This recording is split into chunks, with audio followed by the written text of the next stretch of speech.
जय श्री राम भक्तों।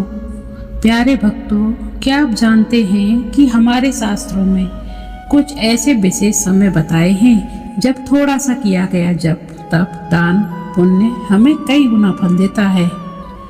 उन्हीं विशेष और पवित्र समयों में से एक है यह वैशाख का महीना। यह महीना स्वामी विष्णु भगवान का अति प्रिय महीना है। हमारे स्कंद पुराण में बताया गया है कि वैशाख मास में भगवान की कथा सुनने और दान करने का बहुत अधिक महत्व है।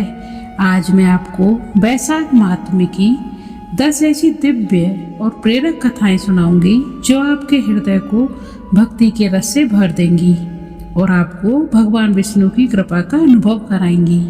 चाहते हैं अपने जीवन को सुखद और आनंदमय बनाना, तो इस वीडियो को अंत तक अवश्य देखिएगा, क्योंकि ये कथाएं आपके जीवन में एक नया प्रकाश लेकर आएंगी। आइए भगवान के नाम का स्मरण करते हुए इन पवित्र कथाओं की ओर चलें। जय श्री राम।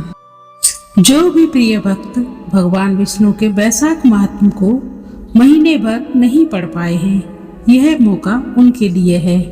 सबसे ज्यादा प्रेरक 10 महत्वपूर्ण कथाएं आज आपको इस वीडियो में मिलेंगी। आप उनका श्रवण करके भगवान विष्णु का सामीप्य प्राप्त कर सकते हैं। सबसे पहले तो वीडियो को लाइक करके कमेंट में जय श्री हरि लिख दीजिए। क्या आप जानते हो कि साल के 12 महीनों में से एक महीना ऐसा भी है जिसमें किया गया एक छोटा सा दान आपके 7 जन्मों के पापों को भस्म कर सकता है और आपके पितरों को नरक से सीधे स्वर्ग भेज सकता है। आखिर क्यों स्वयं ब्रह्मा जी ने इस महीने को माधव मास कहकर पुकारा? आइए आज वैशाख महात्म्य की उस दिव्य कथा में डूबते हैं जिसे सुनकर पत्थर दिल भी पिघल जाते हैं और जीवन खुशियों से भर जाता है। चलिए मंगलाचरण के साथ ही यह कथा शुरू करते हैं। हे श्रोतागण, हिंदू धर्म के पावन आकाश में वैशाख मास उस पूर्णिमा के चंद्रमा के समान है जिसकी शीतलता मात्र से ही मनुष्य के जन्म जन्मांतर के पाप मिट जाते हैं। स्कंद पुराण के अनुसार जिस प्रकार देवताओं में भगवान विष्णु, वेदों में ऋग्वेद, वृक्षों में कल्प वृक्ष सर्वश्रेष्ठ हैं, उसी प्रकार मासों में वैशाख मास सर्वोत्तम है। वैशाख मास एक केवल महीने का समय चक्र नहीं है, बल्कि यह साक्षात माधव का स्वरूप है। माधव यानी हमारे प्यारे श्री कृष्ण। इस मास में सूर्य देव मेष राशि में स्थित होते हैं, जिससे पृथ्वी पर तेज बढ़ता है और गर्मी अपने चरम पर पहुंच जाती है। शास्त्र कहते हैं इस तपती गर्मी में जो मनुष्य प्यासे को जल, थके को छाया और निराश्रित को सहारा देता है, उसे फिर इस संसार के आवागमन के चक्र में नहीं फंसना पड़ता। वैशाख मास में अक्षय तृतीया भी आती है। क्या आपने अक्षय तृतीया की कथा सुनी है? अगर नहीं सुनी है तो हमारे पिछले वीडियो को देख सकते हैं। अक्षय तृतीया के बाद आती है मोहिनी एकादशी, जिसने देवताओं को अमृत पान कराया। लेकिन इस पूरे महात्म का सार छिपा है धर्म वर्ण की उस कथा में, जो हमें सिखाती है कि भक्ति और कर्म के बीच संतुलन क्या है, कैसे भक्ति करनी है और कैसे गृहस्थ जीवन के कर्मों को साधना है। आइए तपस्वी धर्म वर्ण की विस्तृत कथा का श्रवण करते हैं। प्राचीन काल की बात है, एक बहुत ही मेधावी और शांत स्वभाव के ब्राह्मण थे जिनका नाम था धर्मवर्ण। वे वेदों के ज्ञाता थे, इंद्रियों को जीतने वाले थे और उनका मुखमंडल ब्रह्म तेज से दमकता रहता था। परंतु धर्मवर्ण के मन में संसार के प्रति गहरी विरक्ति थी। वे मानते थे कि संसार एक मायाजाल है, इसलिए उन्होंने विवाह नहीं किया और अपना सर्वस्व त्याग कर तपस्या में लीन हो गए। एक बार तीर्थाटन करते हुए धर्मवर्ण एक ऐसे मार्ग से गुजरे जहां उन्होंने एक अत्यंत हृदय विदारक दृश्य देखा। उन्होंने देखा कि कुछ धुंधली आकृतियां एक गहरे गड्ढे में उल्टी लटकी हुई हैं। वे भूख प्यास से व्याकुल हैं और निरंतर विलाप किए जा रही हैं। उनके बाल खुले हैं और वे अत्यंत दयनीय अवस्था में हैं। धर्मवर्ण डरते हुए उधर पहुंचे। धर्मवर्ण ने कांपते स्वर में पूछा, हे महानुभावों, आप कौन हैं? और किस अपराध के कारण आपकी ऐसी दुर्गति हो रही है। व्याकृतियां रोते हुए बोली, हे वत्स, हम तुम्हारे ही पूर्वज हैं, तुम्हारे ही पितर हैं। हमारी यह दशा तुम्हारे ही कारण हुई है। धर्मवर्ण स्तब्ध रह गए। पितर आगे बोले, पुत्र, तुमने मोक्ष की चाह में विवाह नहीं किया। तुमने समझा कि केवल तपस्या ही जीवन का लक्ष्य है, परंतु हमारे वंश की परंपरा तुम्हारे साथ ही समाप्त हो रही है। तुम्हारे बाद में हमें जलांजलि देने वाला कोई नहीं बचेगा। यदि तुमने गृहस्थ धर्म का पालन कर वंश आगे नहीं बढ़ाया तो हमें अनंत काल तक इसी नरक में सड़ना होगा। धर्मवर्ण व्याकुल हो उठे, रोने और चीखने लगे। वे इतने व्याकुल हुए वे सीधे ही देवऋषि नारद के पास जा पहुँचे और उनके चरणों में गिर पड़े। उन्होंने पूछा, हे देवर्षि, मैं दुविधा में हूँ। मैं ईश्वर को पाना चाहता था, लेकिन मेरे पितर मेरे कारण कष्ट में हैं। मुझे कोई ऐसा मार्ग बताइए जिससे मेरे पितरों का भी कल्याण हो और मुझे भी श्री हरि की प्राप्ति हो। नारद जी ने मंद मुस्कान के साथ कहा, हे धर्मवर्ण, बैसाख मास आने वाला है।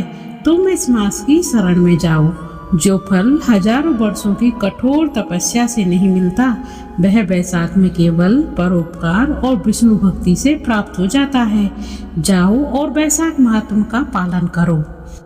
नारद जी की आज्ञा पाकर धर्मवर्ण ने बैसाख मास के कठिन नियमों का पालन करना शुरू किया। उन्होंने समझा कि केवल माला जपना ही भक्ति नहीं है, बल्कि दीन दुखियों की सेवा, निराश्रितों को आश्रय देना, साथ ही प्यासे के कंठ को तृप्त करना ही माधव की असली पूजा है। धर्मवर्ण ने स्थान स्थान पर प्याऊ लगवाए। उन्होंने राहगीरों को शीतल जल पिलाया। शास्त्रों में लिखा है कि बैसाख में जल दान देने वाला उतना ही पुण्य पाता है जितना कि स्वर्ण दान देने वाला पुण्य पाता है। यही पुण्य धर्मवर्ण ने जगह जगह पर स्थान स्थान पर प्याऊ लगवाकर अर्जित किया। उन्होंने मार्ग में घने वृक्ष लगवाए और धूप से तपे हुए यात्रियों के लिए छाता, जूते, खड़ाऊ आदि दान किए। प्रतिदिन ब्रह्म मुहूर्त में उठकर उन्होंने पवित्र नदी में स्नान किया और भगवान मधुसूदन को तुलसी दल अर्पित किया। पुण्य कार्यों के साथ साथ दिन रात भगवान मधुसूदन की सेवा की, सत्संग किए, जगह जगह कीर्तन किए। वे प्रतिदिन साधु संतों की सभा में बैठकर बैसाख महात्म की कथा सुनने लगे। कथा सुनने से उनके मन का अहंकार मिट गया और उन्हें बोध हुआ कि सेवा ही परमो धर्म है। जैसे जैसे बैसाख के दिन बीतते गए, धर्मवर्ण के संचित पुण्य उनके पितरों तक पहुंचने लगे। एक दिन आकाश से दिव्य विमान उतरा। धर्मवर्ण ने देखा कि वही उनके पितर जो कभी नरक के गड्ढे में लटके हुए थे, अब दिव्य वस्त्रों और आभूषणों से सुसज्जित होकर विमान में बैठे हैं। उन्होंने धर्मवर्ण को आशीर्वाद देते हुए कहा, पुत्र, तुम्हारे बैसाख व्रत और कथा श्रवण के पुण्य ने हमें मुक्त कर दिया है। अब हम स्वर्ग जा रहे हैं। वहाँ हम श्री हरि की सेवा और भक्ति करेंगे। तुम्हें भी हमारा बहुत बहुत आशीर्वाद है। इसलिए हे भक्तजनों, इस कथा का मर्म बहुत गहरा है। बैसाख मास हमें सिखाता है कि धर्म केवल व्यक्तिगत शांति के लिए नहीं है, बल्कि अपनों और समाज के कल्याण के लिए भी है। आपको आगे बताते चलते हैं कि बैसाख मास में क्या क्या दान पुण्य करना चाहिए। घड़े का दान। बैसाख मास में पानी से भरा हुआ मिट्टी का घड़ा दान करना साक्षात विष्णु को तृप्त करने के समान है। इसलिए आप भगवान का चिंतन करते हुए एक जल से भरा हुआ घड़ा अवश्य दान कर दें। जो व्यक्ति इस गर्मी में किसी व्याकुल व्यक्ति को पंखा झालकर हवा देता है, उसके सभी पाप हवा की तरह उड़ जाते हैं। भूखे को भोजन कराना इस महीने में विशेष फलदायी है। जो मनुष्य बैसाख के इस महात्म को भक्ति पूर्वक सुनता है या पढ़ता है, उसके घर में कभी दरिद्रता नहीं आती। भगवान श्री हरि की कृपा उस पर सदैव बनी रहती है। बैसाख का प्रत्येक दिन एक उत्सव है, प्रत्येक बूंद अमृत है और प्रत्येक शब्द मोक्ष का द्वार है। तो आइए इस पावन मास में हम संकल्प लें कि हम अपने सामर्थ्य के अनुसार दान करेंगे और भगवान के नाम का संकीर्तन करेंगे। बोलिए श्री लक्ष्मी नारायण भगवान की जय, माधव मास की जय। इसी के साथ आप वीडियो को लाइक करके कमेंट में जय श्री हरि लिख दें। भगवान श्री हरि विष्णु के सबसे प्रिय मास माधव मास की महिमा तो कुछ ऐसी है। मनुष्य तो मनुष्य, एक बंदरी भी वैशाख मास स्नान के प्रभाव से स्वर्ग लोक को प्राप्त हुई, साथ ही उसे मोक्ष भी प्राप्त हुआ, क्योंकि उसने वैशाख मास के नियमों का पालन किया था। आइए इस बेहद प्रभावशाली कथा बांदरी की कथा को श्रवण करते हैं। एक राजा था, उसने 3 शादियां की, किंतु फिर भी उसे कोई पुत्र नहीं हुआ। किसी पंडित ने उसे वैशाख स्नान की सलाह दी।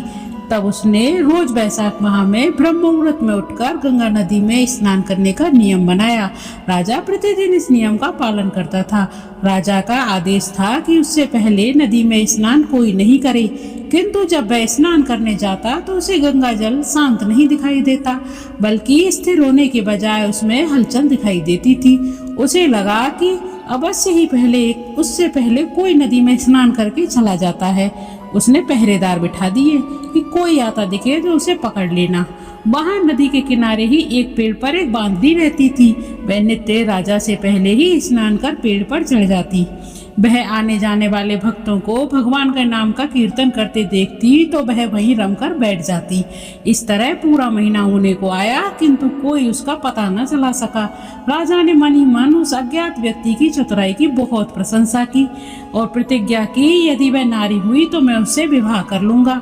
भगवान के प्रताप ऐसा हुआ कि बांदरी को अगला जन्म एक राजकुमारी के रूप में मिला। राजा ने जब पहली बार उस राजकुमारी को देखा तो राजा को अपनी प्रतिज्ञा की याद आ गई। राजा ने उस राजकुमारी से विवाह कर लिया। वैशाख स्नान के पुण्य से उसके गर्भ रह गया। महल में यह समाचार फैल गया कि रानी गर्भवती है। राजा की अन्य रानियां बांझ थीं, तो सभी को बड़ी ईर्ष्या हुई। गर्भवती होने से कारण बांदरी का मान सम्मान और देखभाल बढ़ गई। राजा ने उसके महल में एक घंटी लगवा दी। बांदरी से कहा, तुम्हें जब भी इसकी जरूरत हो तो बजा दिया करना। जल्दी कुड़ती दूसरी रानियां घंटी बजा देती। राजा महल में आते तो बांदरी कहती कि मैंने नहीं बजाई। रानियां कहती है झूठ बोलती है, इसी ने बजाई है, हमने देखा है। दुखी होकर राजा ने वह घंटी हटवा दी। रानियां यही चाहती थीं। बांदरी के दर्द हुआ तो रानियों ने कहा, आंखों पर पट्टी बांध लो। बेचारी बांदरी सीधी सादी थी, उन्होंने ऐसा ही किया। बच्चा हुआ तो बांदरी के पास पत्थर रखवा दिया और बच्चे को रोने से पहले ही टोकरी में डालकर दासी को दे दिया और कहा कि इसे गंगा नदी में बहा दो। दासी का दिल कांप उठा। उसने बच्चे को नदी के किनारे ही छोड़ दिया। राजा को कहला दिया कि बांदरी ने भाटा जन्मा है। भाटा यानी पत्थर जन्मा है। उधर कुम्हार नदी पर नहाने गया तो बच्चे को घर पर ना पाकर कुम्हारी को दिया। उसके बच्चे नहीं थे, सो प्रसन्न हो गए और भगवान की देन समझकर वे उसे पालने लगे। जब दासी ने कुम्हार को बता दिया था कि जो बच्चा तुम्हें नदी किनारे मिला है वह बांदरी का बेटा है, रानियों ने गंगा जी में डुबोने को दिया था, परंतु मैं उसे किनारे पर छोड़कर आई हूँ। बड़ा होने पर बालक भी सच्चाई जान गया। इससे उसे रानियों पर बड़ा क्रोध आया। एक दिन बड़ी रानी सिर धोकर बाल सुखाने गई तो उसने पत्थर फेंक कर मारे। अन्य रानियां भी धूप सेकने बड़ी रानी के साथ आई थीं। उनके व बड़ी रानी के सिर में चोट लगी। रानियों ने राजा से शिकायत की कि कुम्हार का लड़का पत्थर फेंककर हमें नुकसान पहुंचाता है। सो राजा ने कुम्हार को गांव से निकलवा दिया। कुम्हार दूसरे गांव में जाकर रहने लगा। उस गांव में 108 लड़कियां थीं जो रोज गंगा स्नान के लिए जाती थीं। वे वैशाख नहा रही थीं, पीपल पतवारी सींचती थीं, कथा कहती थीं। एक दिन देर होने के कारण धूप तेज हो गई, प्यास बहुत लगी थी। सब कहने लगी कि अब क्या करें। आगे एक पेड़ के नीचे एक मटका भरा रखा था। पेड़ पर कुम्हार का लड़का बैठा था। लड़कियों ने लड़के से कहा कि हमें प्यास लगी है, तेरे मटके से जल ले लें क्या। लड़के ने कहा, पी तो लो, परंतु मेरी एक शर्त भी है। इस पेड़ के साथ साथ परिक्रमा देती जाओ और पानी पीती जाओ। किसी ने हाँ कहा, किसी ने ना कहा, किंतु प्यास बहुत तेज लगी थी। पानी सामने था तो उनसे रहा ना गया। सो सभी ने परिक्रमा देकर पानी पी लिया। लड़कियों के माता पिता को जब यह बात पता चली तो सबने कहा, तुम्हारी तो कुम्हार के बेटे से शादी हो गई। ना चाहते हुए भी माँ बापों ने कुम्हार को जाकर सब बात बताई। कुम्हार ने कहा, इतनी सब लड़कियों को मेरा बेटा कैसे संभालेगा। लड़कियों के माँ बाप बोले, यह तो अपने लड़के से ही पूछो जिसने इन लड़कियों से पेड़ के फेरे दिलवाए थे। लड़के से पूछा तो उसने कहा, मैं सब संभाल लूंगा। उन सब लड़कियों की शादी उस कुम्हार के लड़के के साथ हो गई। 9 महीने बाद हर एक लड़की के एक एक लड़का हुआ। एक दिन लड़के ने सोचा अपन महल में चलकर सभी बहुओं को और पुत्रों को माता पिता का आशीर्वाद दिला लावे। सारे परिवार को साथ लेकर राजा से मिलने वह उसके महल में गए। उसने सबको पहले समझा दिया कि वे राजा व बांदरी के ही पैर छुए, अन्य रानियों के पैर ना छुए। सबने ऐसा ही किया। बड़ी रानी को बड़ा क्रोध आया। बड़ी रानी राजा से बोली, यह वही लड़का है जिसे आपने देश निकाला दिया था। आज फिर से मेरे पैर न छूकर यह मेरा अपमान कर रहा है, इसे मरवा दो। राजा ने कुम्हार के बेटे से इसका कारण पूछा तो कुम्हार का बेटा बोला, मैं इस बांदरी का बेटा हूँ। ये जो मेरे साथ स्त्रियां और बच्चे हैं वे सब आपकी बहुएं और पोते हैं। बड़ी रानी ने तो मुझे दासी के हाथ गंगा में डुबोने भेजा था। यह तो दासी का भला हो कि उसने मुझे गंगा जी में ना फेंक कर नदी के किनारे रख दिया, जहाँ से कुम्हार ने मुझे घर ले जाकर मेरा लालन पालन किया था। तब राजा ने दासी को बुलाकर सब पूछा तो दासी ने सारी सच्चाई बता दी। रानियों को सूने महल में जाकर रहने का आदेश दे दिया गया तथा राजा के बहुएं और बच्चे महल में रहने लगे। बांदरी का बेटा कुछ समय बाद राजा बन गया। राजा ने दासी को भी भारी इनाम दिया था। बांदरी के बेटे ने राजा बनने पर कुम्हार व कुम्हारी को भी महल में बुला लिया। हे भगवान, सब पर ऐसी ही कृपा करना जैसी बांदरी पर की थी। इसलिए अगर आपको यह कहानी पसंद आई हो तो कमेंट में जय श्री हरि अवश्य लिख दें। आइए वैशाख महात्म से जुड़ी हुई तीसरी महत्वपूर्ण कहानी श्रवण करते हैं। वैशाख महात्म्य की सबसे महत्वपूर्ण और आधारभूत कथा है धर्मघट की कथा।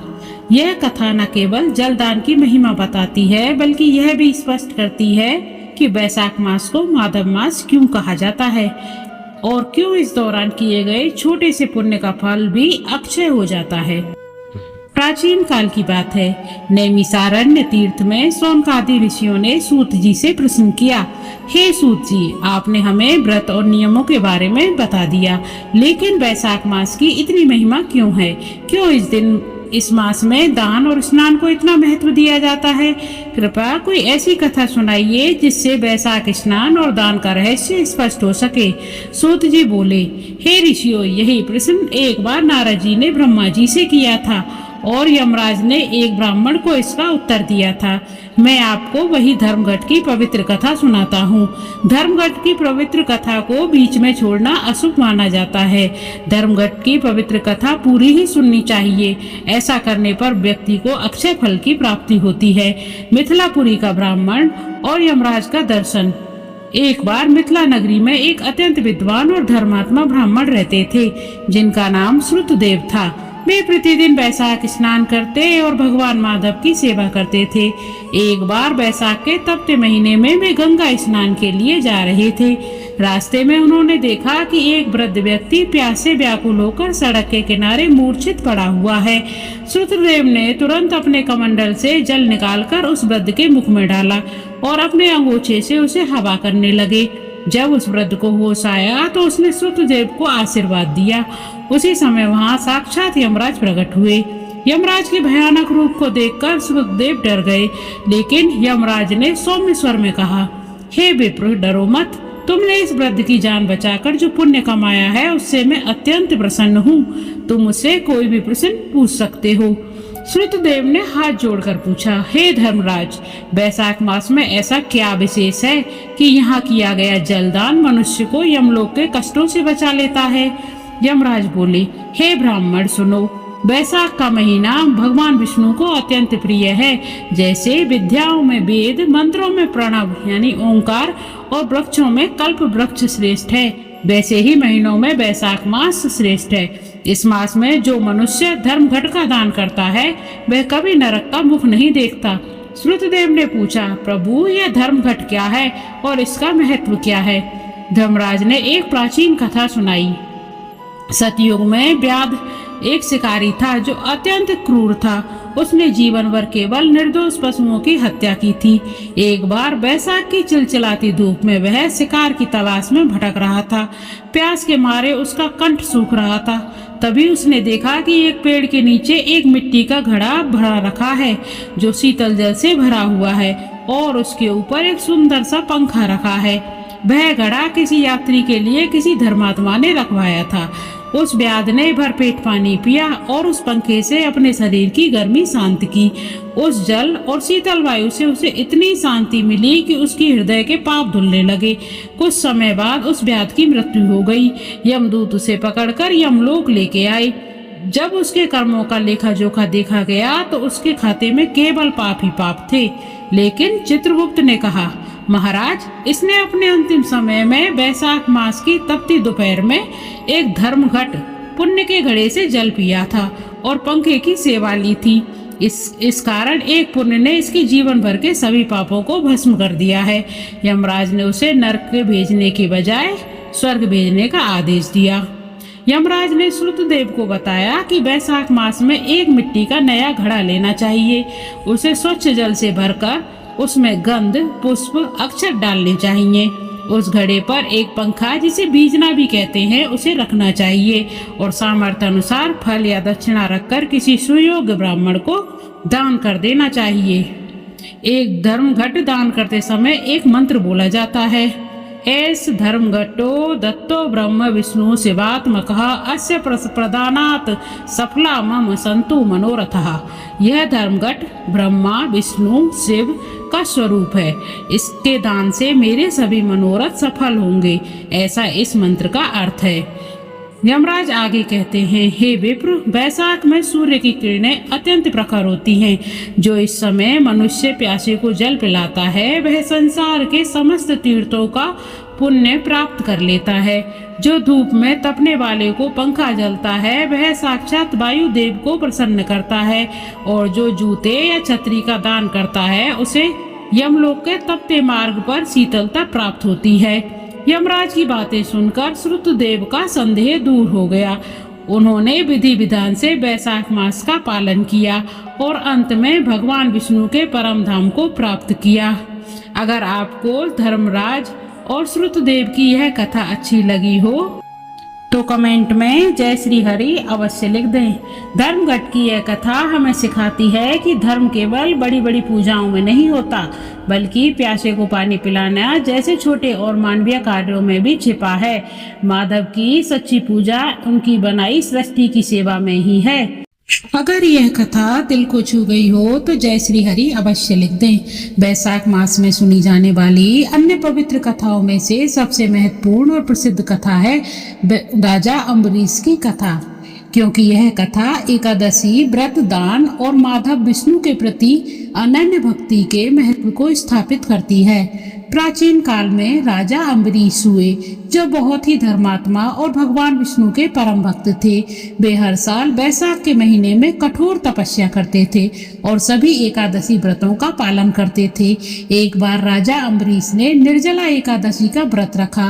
वे 2 दिनों तक बिना पानी पिए भगवान विष्णु की स्तुति करते रहे। व्रत के दूसरे दिन जब वे पारण की तैयारी कर रहे थे तभी दुर्वासा ऋषि वहां आए। दुर्वासा ऋषि बहुत ही क्रोधी स्वभाव के थे। राजा अम्बरीश ने दुर्वासा ऋषि का स्वागत किया और उन्हें भोजन के लिए आमंत्रित किया, परंतु दुर्वासा ऋषि ने कहा कि मैं अभी स्नान करके आता हूँ, जब तक तुम मेरा इंतजार करो। दुर्वासा ऋषि स्नान करने के लिए नदी पर चले गए। राजा अम्बरीश दुर्वासा ऋषि का इंतजार करते रहे। पारण का समय समाप्त होने वाला था। अगर राजा पारण नहीं करते तो उनका व्रत निष्फल हो जाता। राजा ने सोचा कि अगर वे दुर्वासा ऋषि के बिना पारण करते हैं तो ऋषि का अपमान होगा। अंत में राजा अम्बरीश ने एक घूंट पानी पीकर अपना व्रत खोल दिया। वे जानते थे कि दुर्वासा ऋषि को गुस्सा आएगा, लेकिन वे अपने व्रत को निष्फल नहीं करना चाहते थे। दुर्वासा ऋषि स्नान करके वापस आए। उन्हें पता चला कि राजा अम्बरीश ने उनके बिना ही पारण कर लिया है। दुर्वासा ऋषि को बहुत गुस्सा आया। उन्होंने राजा अम्बरीश को श्राप देने का निश्चय किया। दुर्वासा ऋषि ने अपनी जटाओं में से एक भयानक राक्षसी को पैदा किया और उसे राजा अम्बरीश को मारने का आदेश दे दिया। कृत्या राजा अम्बरीश की तरफ दौड़ी। राजा अम्बरीश भगवान विष्णु के परम भक्त थे। भगवान विष्णु अपने भक्त की रक्षा के लिए वहां प्रकट हो गए।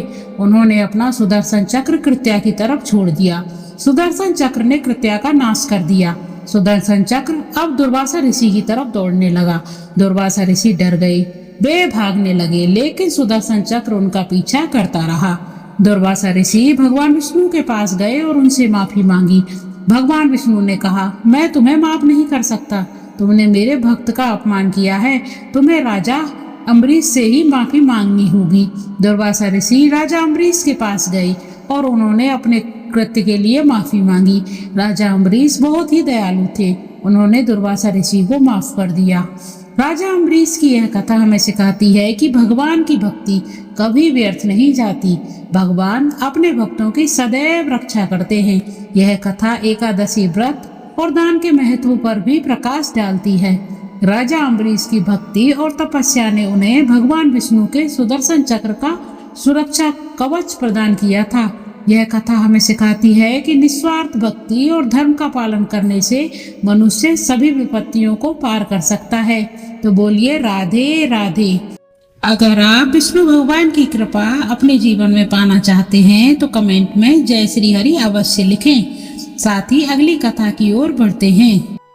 वैशाख महात्मा। मंगलकारी वैशाख और राजा इक्ष्वाकु का कौतूहल सतयुग की बात है। सूर्य वंश के प्रतापी राजा इक्ष्वाकु अपनी प्रजा का धर्म पूर्वक पालन करते थे। एक समय वैशाख मास की तपती दोपहरी में राजा शिकार खेलते हुए वन के मध्य में पहुंच गए।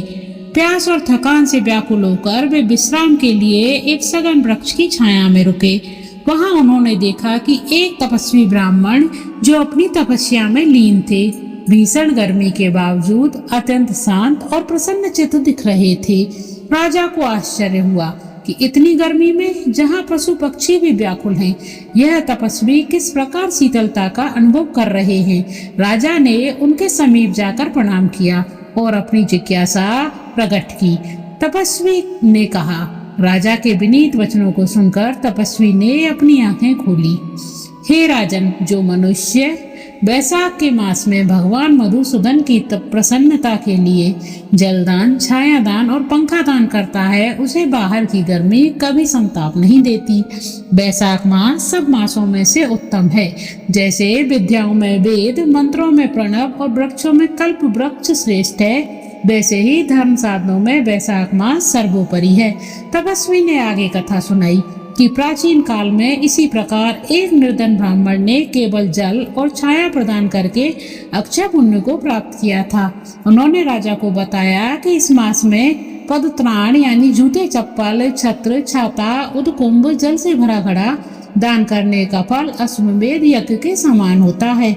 स्कंद पुराण के अनुसार तपस्वी ने राजा इक्ष्वाकु को एक अन्य प्रसंग सुनाया। उन्होंने कहा कि जो व्यक्ति प्यासे को जल पिलाता है वह तीनों लोगों को तृप्त कर देता है।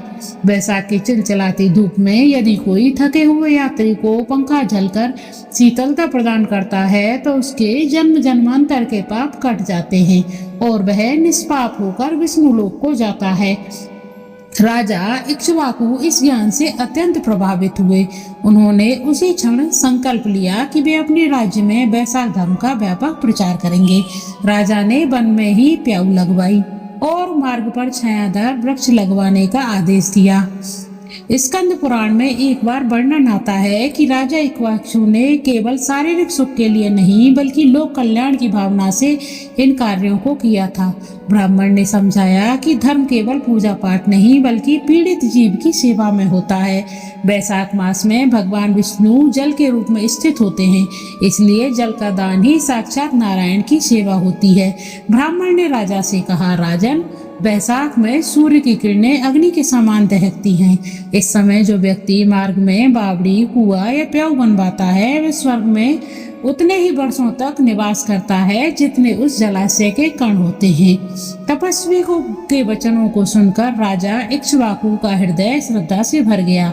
उन्होंने अपने राजसी ठाट बाट का त्याग कर वैशाख के शेष दिनों में भूमि पर शयन किया, केवल एक समय सात्विक भोजन किया और निरंतर ओम नमो नारायणाय का जाप किया। वैशाख मास की पूर्णिमा के दिन जब राजा ने ब्राह्मणों को तिल, स्वर्ण और जल से भरे कलश दान किए तब आकाश से पुष्प वर्षा हुई। स्वयं भगवान विष्णु ने उन्हें दर्शन दिए और कहा कि तुम्हारी इस अटूट श्रद्धा और वैशाख धर्म के पालन से तुम्हारे आने वाली 7 पीढ़ियां मुक्त हो जाएंगी। राजा इक्ष्वाकु और तपस्वी के इस संवाद ने वैशाख मास को माधवी मास, विष्णु का मास के रूप में प्रतिष्ठित किया। जो भी मनुष्य इस कथा को सुनता या पढ़ता है वह सब सुखों को भोगकर अंत में परम पद को प्राप्त करता है। इति वैशाख महात्म्ये इक्ष्वाकु तपस्वी संवाद समाप्त। बोलिए जय श्री हरि। स्कंद पुराण के वैशाख महात्म्य में राजा श्वेत और उनके पूर्वजों की कथा, आइए हम सब मिलकर उसका श्रवण करते हैं।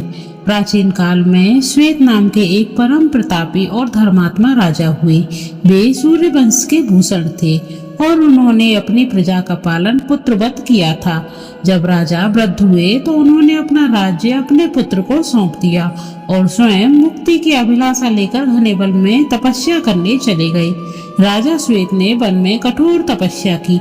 वे केवल कंद मूल फल खाकर रहते और निरंतर भगवान विष्णु के ध्यान में लीन रहते। उनकी तपस्या के प्रभाव से उनका अंतःकरण शुद्ध हो गया और अंततः उन्हें मोक्ष की प्राप्ति हुई।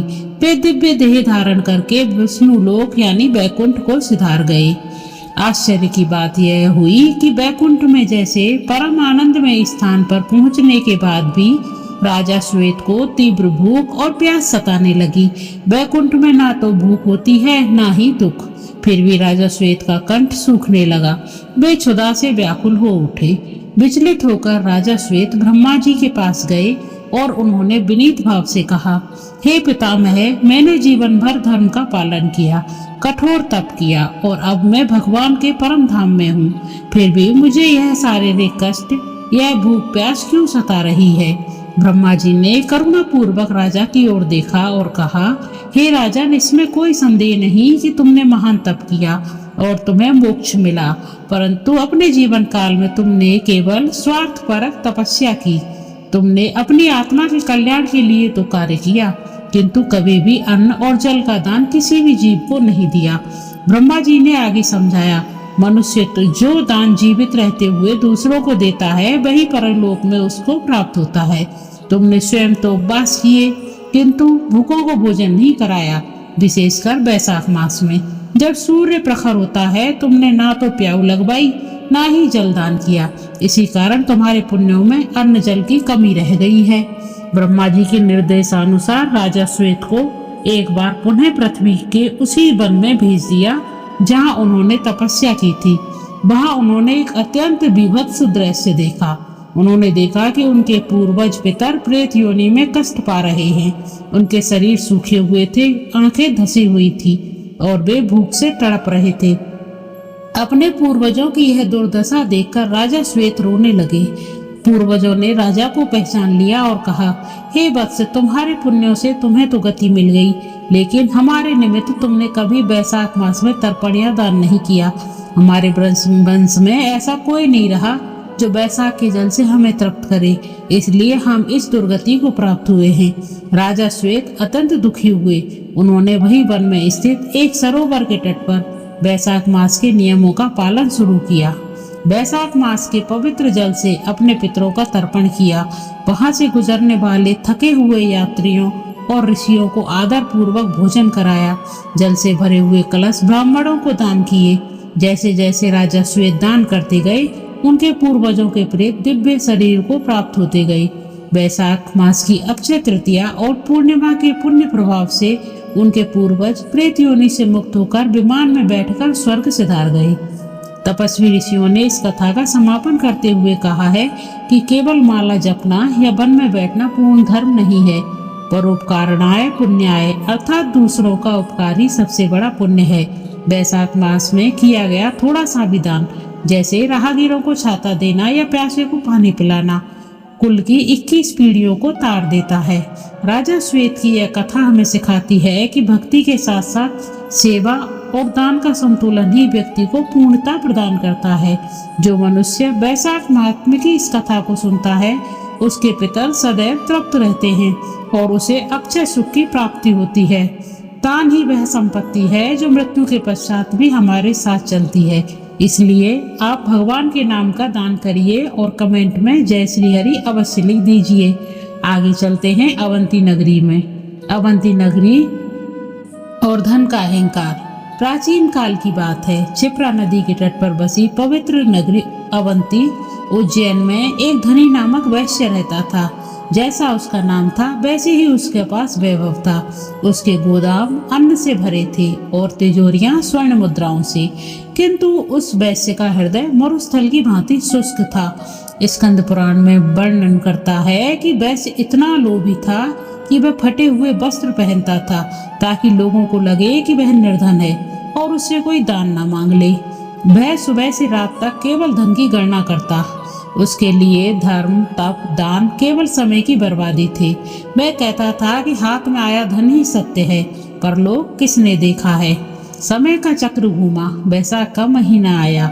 सूर्यदेव मिथुन राशि की ओर अग्रसर थे और पृथ्वी अग्नि के समान तप रही थी। धूल भरी आंधियां चल रही थी और जल के स्रोत सूख रहे थे। उसी समय वह वैश्य अपने व्यापारिक लाभ के लिए लंबी यात्रा पर निकला। रास्ते में निर्जन वन था। वैश्य के पास पानी का पात्र था जो जल्दी ही समाप्त हो गया। प्यास के कारण उसकी जिह्वा तालू से चिपक गई। उसे अपना सारा स्वर्ण व्यर्थ लगने लगा। वह सोचने लगा, क्या मेरा यह धन मुझे एक अंजलि जल दिला सकता है। तभी कुछ दूर एक पीपल के वृक्ष के नीचे उसे हलचल सुनाई दी। वहां कुछ यात्रियों ने मिलकर एक अस्थायी प्याऊ बनवाई थी। वहां एक महात्मा बैठे थे जो राहगीरों को जल पिला रहे थे और वैशाख महात्म्य की कथा सुना रहे थे। वैश्य लड़खड़ाते हुए वहां पहुंचा। महात्मा ने उसे शीतल जल पिलाया।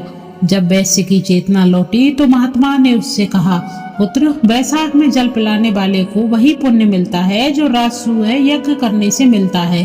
तुम भी अपने कल्याण के लिए कुछ त्याग करो। वैश्य का स्वभाव लोभी था। वह कुछ देना नहीं चाहता था, किंतु उस समय उसे लगा कि यदि वह कुछ नहीं देगा तो शायद ये लोग उसे दोबारा पानी ना दें। उसने बहुत भारी मन से अपनी पोटली से थोड़ा सा सत्तू और एक फटा हुआ छाता जो उसके काम का नहीं था वहीं छोड़ दिया। उसने मन में सोचा, चलो बोझ कम हुआ। उसे नहीं पता था कि यह बोझ ही उसके जीवन का सबसे बड़ा संबल बनने वाला था। कुछ वर्षों बाद जब वैश्य की मृत्यु हुई, यमराज के दूत उसे पास में बांध कर ले गए। यमराज ने चित्रगुप्त से पूछा, इस जीव के खाते में क्या है। चित्रगुप्त ने हंसते हुए कहा, प्रभु, इसके जीवन में केवल अंधकार और लोभ है। इसने ना तो कभी माता पिता की सेवा की, ना कभी अतिथि सत्कार किया, परंतु इसके खाते के अंत में एक अदोद प्रविष्टि है। इसने वैशाख मास की तृतीया को एक प्याऊ पर सत्तू का छत्र दान किया था। यमराज ने विचार किया, वैशाख मास भगवान विष्णु का अत्यंत प्रिय मास है। उस समय किया गया छोटा सा दान भी अक्षय हो जाता है। यमराज ने कहा, इस एक पुण्य के कारण इसे नरक नहीं भेजा जा सकता। इसे कुछ समय के लिए इंद्र की सभा में स्थान दे दिया जाए। वैश्य ने स्वर्ग के सुख देखे, लेकिन उसे बोध हुआ कि यह सुख तो क्षणिक है। जैसे ही उसका एक छोटा सा पुण्य समाप्त होगा, उसे फिर से मृत्यु लोक में गिरना पड़ेगा। उसे अपनी पूर्व स्थिति पर बहुत पश्चाताप हुआ। जब उसका पुनर्जन्म एक ब्राह्मण परिवार में हुआ तो उसे अपने पिछले जन्म की सभी यादें थी। वह समझ गया कि जब बिना श्रद्धा के किए गए एक छोटे से दान से स्वर्ग मिल सकता है, तो भक्ति भाव से किए गए वैशाख धर्म का क्या फल होगा। वैशाख में जो खड़ाऊ या जूते दान करता है, वह यमदूतों के मार्ग को कांटे से बच जाता है। जो धूप से बचने के लिए छाता दान करता है, उसे विष्णु लोक में सुखद छाया मिलती है। वैशाख में सत्तू का भोजन और दान पितरों की क्षुधा शांत कर सकता है। यह कथा हमें सिखाती है कि पात्र और समय का दान में बहुत महत्व है। जैसे सूखी भूमि पर गिरी बीज की एक बूंद भी अंकुर पैदा कर देती है, वैसे ही वैशाख की तपती दोपहरी में किया गया एक गिलास जल भी जन्म जन्मांतर के पापों को धो देता है।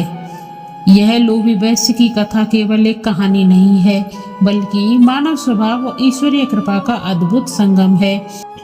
जय श्री हरि बोलकर आगे की कथा प्रारंभ करते हैं। स्कंद पुराण के वैशाख माह में यज्ञदत्त और उसके भाइयों की कथा। यह कथा यह बताती है कि यदि किसी परिवार में एक व्यक्ति भी धर्मपरायण है, तो वह अपने पूरे कुल का उद्धार कर देता है। प्राचीन काल में नर्मदा नदी के तट पर एक अत्यंत विद्वान ब्राह्मण रहते थे। उनके 4 पुत्र थे, जिनमें से सबसे बड़े का नाम यज्ञदत्त था। यज्ञदत्त बचपन से ही शांत, सुशील और विष्णु भगवान का अनन्य भक्त था।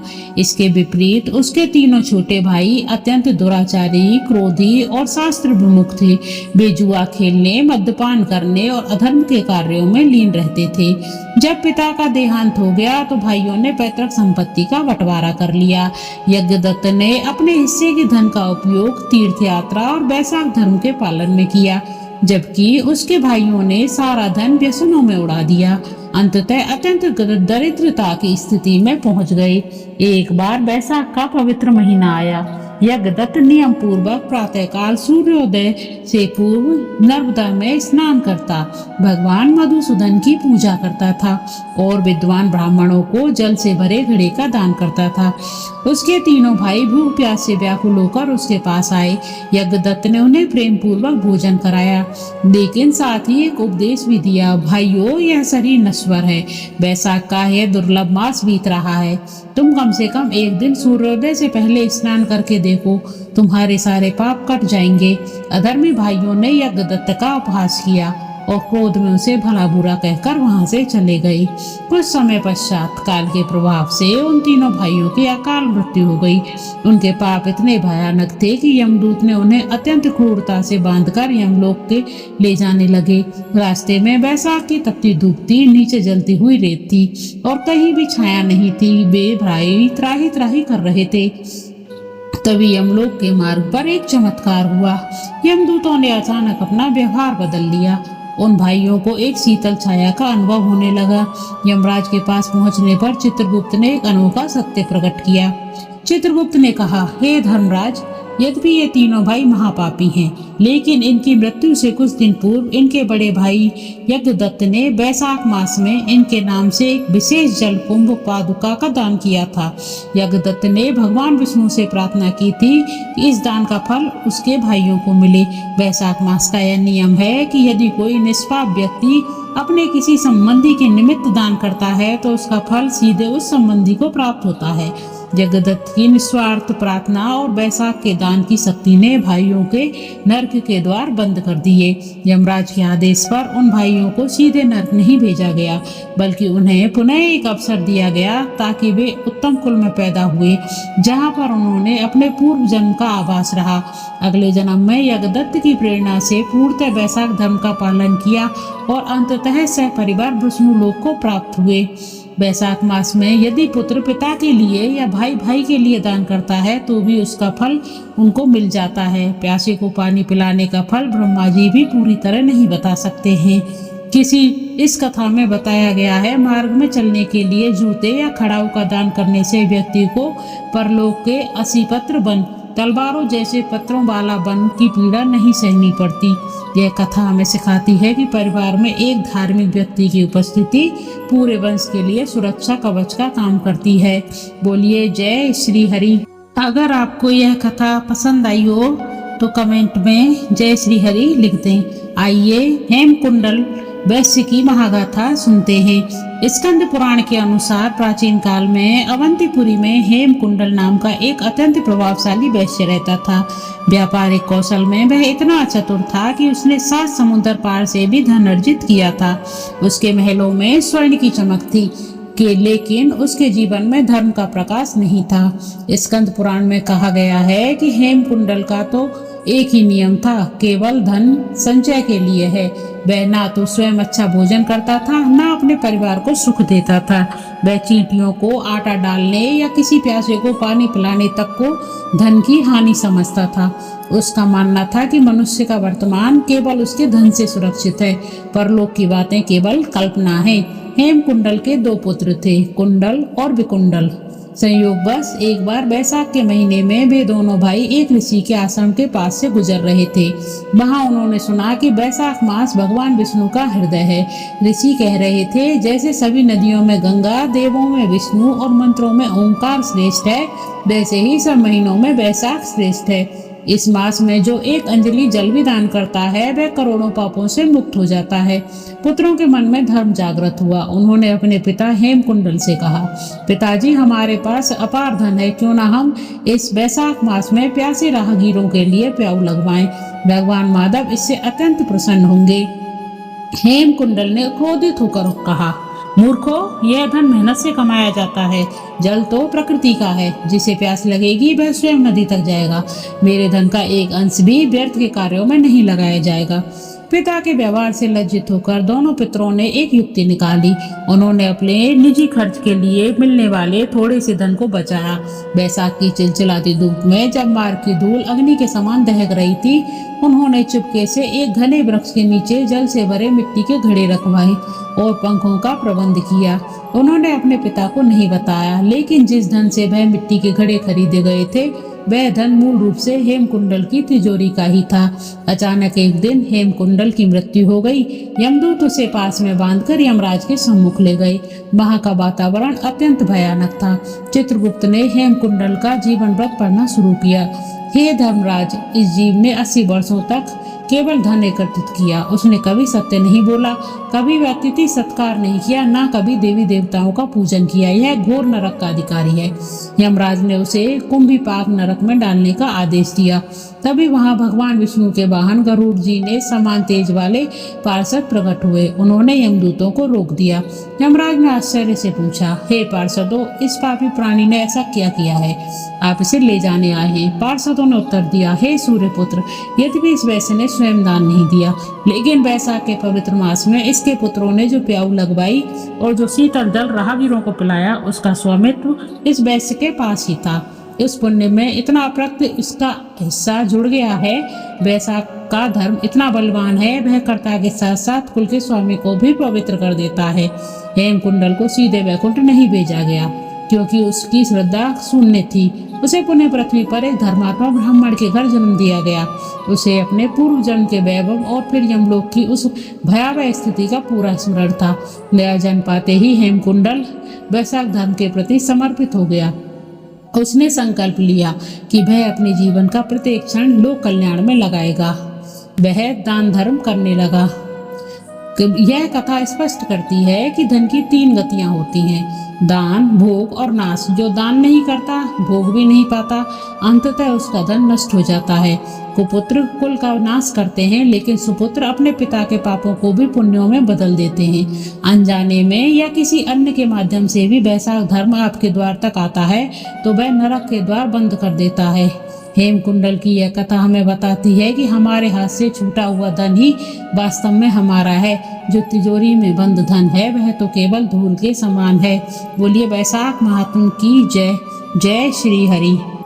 आपने अगर यहाँ तक वीडियो को देखा है तो आप पर भगवान श्री हरि की असीम कृपा है। आइए आप पीपल और तुलसी की कथा सुनते हैं। प्राचीन समय में एक गुणवती और धर्मपरायण ब्राह्मण कन्या थी। वह अत्यंत निर्धन कुल में जन्मी थी, परंतु उसका मुखमंडल देवीय तेज से परिपूर्ण था। समय आने पर उसका विवाह एक तपस्वी ब्राह्मण कुमार से कर दिया गया। विवाह के कुछ पश्चात ही प्रारब्ध के दोष से उसके पति पर घोर संकट आ गया और उसकी मृत्यु का समय निकट आ गया। अपने वैधव्य की आशंका से व्याकुल वह कन्या एक श्रेष्ठ ऋषि के पास गई। ऋषि ने उसे सांत्वना देते हुए कहा, पुत्री, संसार में बैसाख मास साक्षात भगवान विष्णु का स्वरूप है। तू इस मास के पवित्र दिनों में पीपल के वृक्ष की सेवा कर और उसके समीप तुलसी का पौधा लगाकर दीपदान कर। पीपल में साक्षात श्री हरि और अन्य देवताओं का वास होता है। उस कन्या ने अटूट श्रद्धा के साथ बैसाख स्नान प्रारंभ किया। वह प्रतिदिन ब्रह्म मुहूर्त में स्नान करती और पीपल के वृक्ष की जड़ में जल अर्पित करती। उसने वहां तुलसी का एक पौधा रोपा, उसकी निरंतर सेवा करने लगी।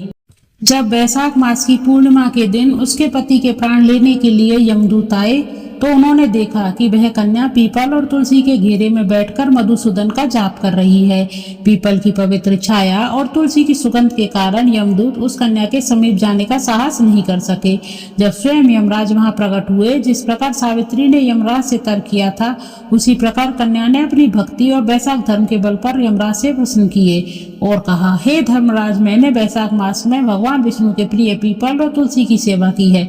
स्कंद पुराण कहता है कि इनकी सेवा करने वाले के घर में अकाल मृत्यु का वास नहीं होता। फिर आप मेरे पति को कैसे ले जा सकते हैं? कन्या की दृढ़ता और बैसाख मास के तप को देखकर भगवान विष्णु स्वयं वहां प्रकट हुए। उन्होंने यमराज से कहा, इस कन्या ने बैसाख मास के कठिन नियमों का पालन कर अपने पति की आयु को बढ़ा लिया है। भगवान की आज्ञा से यमराज ने उस ब्राह्मण कुमार को पुनः जीवन दान दिया। भगवान ने उस कन्या को वरदान दिया, जो भी स्त्री वैशाख मास में पीपल की परिक्रमा करेगी और तुलसी के समक्ष दीप प्रज्वलित करेगी, वह सदैव सौभाग्यवती रहेगी और अंत में मेरे लोक को प्राप्त होगी। तो भक्तों, क्या आप भी वैशाख मास में पवित्र पीपल और तुलसी के वृक्ष की सेवा कर रहे हैं? यदि हाँ, तो हमें कमेंट में लिखकर अवश्य बताइए। आइए आज की अंतिम कथा पर चलते हैं। सूत जी ने ऋषियों से कहा, हे मुनियों, वैशाख मास में किया गया छोटा सा पुण्य भी अक्षय वट के समान विशाल फल देने वाला होता है। इस मास में केवल मनुष्य ही नहीं बल्कि पशु पक्षियों द्वारा अनजाने में की गई सेवा भी उन्हें जन्म मरण के बंधन से मुक्त कर देती है। इसका प्रत्यक्ष उदाहरण परोपकारी बंदरिया की कहानी है। प्राचीन काल की बात है। विंध्याचल पर्वत के घने जंगलों में एक बंदरिया रहती थी। वह स्वभाव से चंचल थी, लेकिन उसके हृदय में पूर्व जन्म के कुछ संस्कारों के कारण दया का भाव था। वह अक्सर ऊंचे पेड़ों पर बैठकर जंगल की हलचल देखती रहती थी। एक बार वैशाख का महीना था। सूर्यदेव अपनी प्रचंड किरणों से पृथ्वी का जल सोख रहे थे। जंगल के नाले, तालाब, पोखर आदि सूख चुके थे। पशु पक्षी पानी की कुछ बूंदों के लिए तड़प रहे थे। इस भीषण गर्मी में हवा भी लू के समान चल रही थी। उसी दोपहर एक वृद्ध तपस्वी, जो अत्यंत ज्ञानी और तेजस्वी थे, उस निर्जन मार्ग से गुजर रहे थे। वे लंबी यात्रा करके आए थे और भूख प्यास से उनका बुरा हाल था। कंठ सूखकर काठ हो गया था, आंखें धंस गई थीं और शरीर डगमगा रहा था। चलते चलते वे उसी पेड़ के नीचे आकर गिर पड़े जहाँ वह बंदरिया रहती थी। तपस्वी के मुख से केवल जल जल की धीमी आवाज आ रही थी। वे इतने निर्बल हो चुके थे कि उठकर पानी ढूंढने की भी शक्ति उनमें शेष नहीं थी। ऊपर बैठी बंदरिया ने जब वृद्ध महात्मा की यह दशा देखी तो उसका हृदय पसीज गया। वह तुरंत पेड़ से नीचे उतरी। उसने देखा कि पास ही एक पुराना सूखा नारियल का खोल पड़ा है। बंदरिया ने अपनी बुद्धि का प्रयोग किया। वह उस खोल को लेकर उस तेजी से पास की गुफा की ओर भागी, जहां उसे पता था कि चट्टान से एक बूंद बूंद करके थोड़ा पानी रिस रहा है। बंदरिया ने धैर्य के साथ खोल से बूंद बूंद पानी इकट्ठा किया। जब वह खोल भर गया तो उसे सावधानी से अपने दोनों हाथों में थामकर तपस्वी के पास पहुंची। बंदरिया ने वह नारियल का खोल महात्मा के होठों से लगा दिया। जैसे ही जल की कुछ बूंदें तपस्वी के कंठ में गईं, उसके प्राणों में नई चेतना जागृत हुई। उन्होंने धीरे धीरे वह पूरा जल पी लिया।